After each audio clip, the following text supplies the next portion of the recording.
This is the Bab al-Mandeb, a 29-kilometer wide carotid artery of modern civilization. While the world stares at the oil valves in the Strait of Hormuz, the real geopolitical killshot is being aimed right here at the southern gates of the Red Sea. Every single day, nearly 10 million barrels of oil and 12% of all global trade squeeze through a gap so narrow that the jagged mountains of Yemen on one side and the sun-scorched coast of Djibouti on the other are visible to the naked eye at the same time. This isn't just a shipping lane, it's a trillion-dollar bottleneck. Beneath these waves lie 16 major fiber optic cables, the silent nerves of the global economy, carrying 25% of the entire planet's internet traffic. If this strait catches a cold, the digital world gets pneumonia. How did a rebel group in sandals, operating out of the Yemeni highlands, manage to bring the world's most sophisticated naval fleets to a standstill? Why is it that the world's highest density of foreign military bases, American, Chinese, French, and Japanese, are all packed into a tiny desert nation overlooking this water, yet they seem unable to stop a $2,000 drone from hijacking a $100 billion cargo route? This is a strategic trap, a place wide enough to be a lifeline, but narrow enough for a local militia to hold the world hostage. To understand why this strip of water matters, is necessary to look at the map not as a vast ocean, but as a series of rigid, inescapable tubes. At its narrowest point, the Bab al-Mandeb spans roughly 29 kilometers. In the center of this gap sits Param Island, a volcanic rock that splits the strait into two worlds. To the east lies the small strait, barely 3.2 kilometers wide and cluttered with reefs, useful only for local dhows. The true pulse of global trade beats in the west, the 25 km wide large strait, which provides the only viable passage for ultra-large crude carriers and aircraft carriers. However, the wide appearance of this main channel is a nautical illusion. To prevent collisions, the International Maritime Organization enforces a traffic separation scheme that funnels the world's most massive vessels into a corridor just 11 kilometers wide. Imagine a multi-lane highway where the paved surface is surprisingly thin. A northbound lane, a southbound lane, and a buffer zone, each only about 3.7 kilometers wide. For a tanker with a 20-meter draft, there is no off-roading. Straying from the deep water center means certain grounding on the treacherous shallows of the Djibouti coast or the reefs of Param. This geographic rigidity creates an extraordinary tactical vulnerability. Ships are essentially moving on invisible rails. Any actor with a basic coastal radar can track every ship's speed and heading with surgical precision. For an insurgent group, the target is a sitting duck on a predictable track. This vulnerability was recognized long before the modern era. In 1857, as the Suez Canal promised to transform global trade, the British and French raced to control this 29 kilometers gap. The British governor in Aden executed a famous piece of imperial theater, hosting French officers at a lavish banquet and keeping the wine flowing until they were incapacitated. While the French slept, a secret British mission seized Param Island. When the French arrived the next day, the Union Jack was already flying. As a 19th century naval official noted, he who controls Param holds the throat of the Suez Canal. By April 2026, the throat has never been more vital. With the Strait of Hormuz facing unprecedented closure risks due to regional escalation, the Bab al-Mandeb has become the final safety valve for energy exports. Yet the physical constraints of the strait provide the perfect geometry for a new kind of war. This 11 kilometers gauntlet has turned the sheer size of a vessel, once a symbol of economic power, into its greatest liability. For decades, the Houthi movement, formerly known as Ansar Allah, was dismissed by the West as a ragtag mountain insurgency. Rooted in the Zaidi Shia heartlands of northern Yemen, they were seen as a local problem, a byproduct of a fractured state. But by 2026, that perception has been shattered. The Houthis have executed one of the most successful military transformations in modern history, evolving from a provincial militia into a quasi-state power capable of holding the global economy by the throat. The turning point was not just the capture of Sana'a in 2014, but the subsequent integration of the Yemeni state's military infrastructure. When combined with sophisticated technology transfers from Iran, drones, long-range cruise missiles, and anti-ship ballistic missiles, the Houthis achieved what the Soviet Union never could. They turned the Red Sea into a no-go zone for Western capital. This is the era of the geographic lock. Because the Houthis control the rugged cliffs overlooking the 11 km wide shipping corridor, they do not need a billion-dollar navy. They don't even need to be particularly accurate. They just need to be cheap and persistent. Retired U.S. Admiral James Stavridis captured the dilemma perfectly. You cannot forever use a billion-dollar destroyer to defend against a $1,000 drone. In the Bab al-Mandeb, the math eventually fails you. This is the brutal arithmetic of asymmetric warfare. A single Houthi drone, built for the price of a used sedan, can force a U.S. Arleigh Burke-class destroyer to fire an interceptor missile costing $2 million. Is a war of attrition where the defender goes bankrupt first. But the Houthis' most effective weapon isn't the missile, it's the insurance premium. In the shipping world, risk is a line item on a spreadsheet. By mid-2025, war risk premiums for vessels transiting the Bab al-Mandeb spiked from 0.3% to a staggering 1% of the ship's value. For a $200 million container ship, that's an extra $2 million just to sail through 30 kilometers of water. When you add the psychological toll of hijacked vessels like the Galaxy Leader, the calculation for CEOs becomes simple. It's cheaper to sail 6,000 kilometers around Africa than to roll the dice at the Gate of Tears. This has created the Good Hope norm.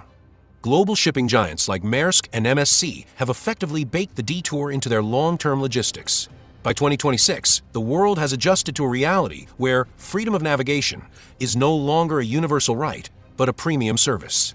Even the brief, fragile truce brokered by the Trump administration in May 2025, a desperate attempt to restore order through a mix of diplomacy and military threats, ultimately collapsed. The Houthis realized that their leverage over the Strait was their only seat at the global table. They found that by simply threatening a strike, they could influence global oil prices and extract political concessions. In this new reality, the Houthis have proven that in the 21st century, the most advanced military technology in the world can be neutralized by dirty geography and cheap electronics. They have turned the Bab al-Mandeb into a laboratory for a new kind of conflict, one where the goal isn't to win a battle, but to make the cost of participation too high for the world to pay. While the world focuses on the Houthi threat from the north, a quieter but equally fierce struggle is tearing apart the southern coast of the Bab al-Mandeb. On paper, Saudi Arabia and the United Arab Emirates remain pillars of the coalition fighting to stabilize Yemen. In reality, by April 2026, their alliance has fractured into a cold war for control over the world's most valuable maritime real estate. This is a battle for the blue economy. The UAE has spent years meticulously assembling a string of pearls, a network of strategic ports and naval bases stretching from the Horn of Africa to the entrance of the Red Sea. Through its support of the Southern Transitional Council, Abu Dhabi has gained de facto control over Aden, the port of Mukalla, and most critically, Param Island. The focus on Param Island is a page torn straight from the 19th century imperial playbook. When the British seized this volcanic rock in 1857, they didn't just gain a lighthouse, they secured a century of dominance over the Red Sea routes. It was this tiny foothold that allowed Britain to project power over Yemen for decades, turning the Indian Ocean into a British lake and cementing the empire's global hegemony. Today, the UAE is following that same historical blueprint, turning Param into a stationary aircraft carrier with a modern runway and hangars that overlook every ship entering the strait. For Saudi Arabia, this string of pearls feels less like a partnership and more like a noose. Riyadh's Vision 2030 depends almost entirely on the Red Sea. From a megacity of NEOM to massive luxury tourism projects, Saudi Arabia is betting its post-oil future on these waters. The idea of a junior partner, like the UAE controlling the gate to the Saudi backyard, is strategically intolerable. This friction turned into open fire in late 2025 when STC forces, backed by the UAE, moved to consolidate control over the oil-rich Hadramaut province. Saudi Arabia responded by deploying its own nation's shield forces, leading to skirmishes that marked the public collapse of the coalition. By early 2026, the governance of the Red Sea has descended into total fragmentation.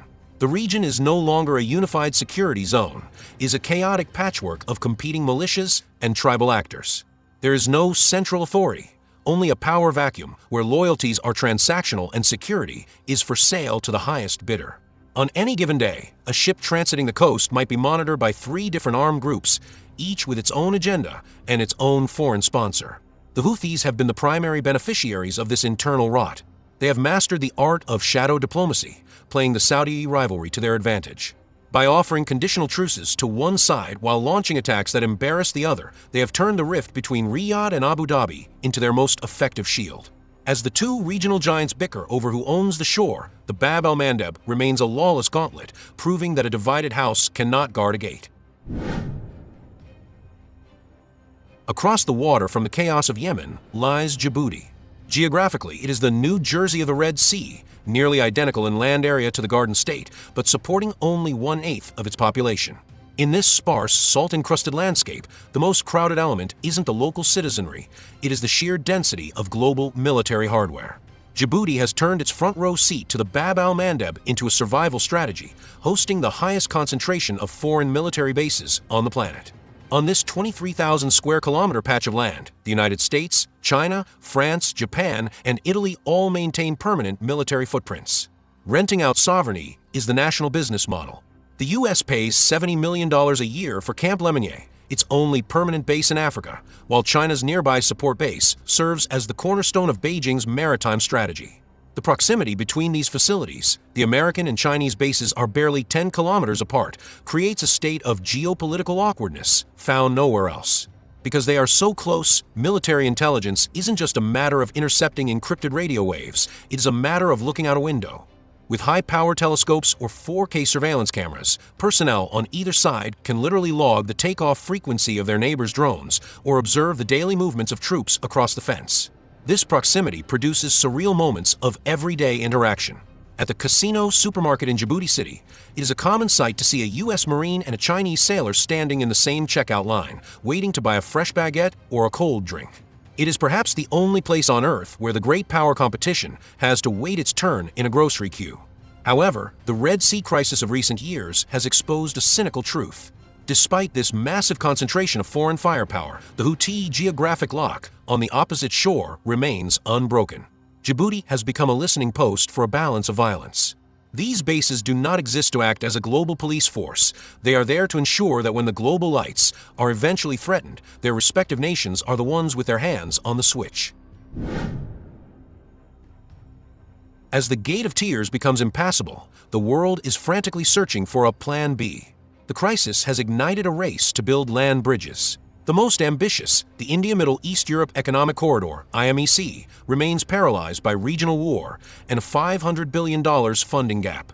The real winner has been the Middle Corridor, spanning the Caspian Sea and the Caucasus, which saw a surge in volume as the maritime carotid arteries were severed. Saudi Arabia is also attempting to bypass the crisis via pipelines to the Red Sea port of Yanbu, but this only shifts the problem. As long as the Bab al-Mandeb remains a gauntlet, even oil that avoids the Strait of Hormuz eventually finds itself staring down the same 11-kilometer wide barrel of a missile. The Bab al-Mandeb is a mirror reflecting the end of the globalization era. It shows a world where freedom of navigation is a conditional privilege negotiated through missiles and shadow diplomacy. For over 150 years, this strait was the gateway to a connected world. Today, it has returned to its namesake role, the Gate of Tears. By April 2026, we have entered a new normal of fragmented sea lanes, where the flag on a ship's stern determines its safety more than any international treaty. For shipping companies, the long way around the Cape of Good Hope is no longer a detour, it is a core strategy. The Bab al-Mandeb remains, as it has been since the first human migrations, a place where geography dictates destiny. The gates are still there, but the remote control is in the hands of those who realize that the most powerful weapon isn't the fleet that sails the ocean, but the one that can force the ocean to stop. If you were a ship owner today, would you take the risk?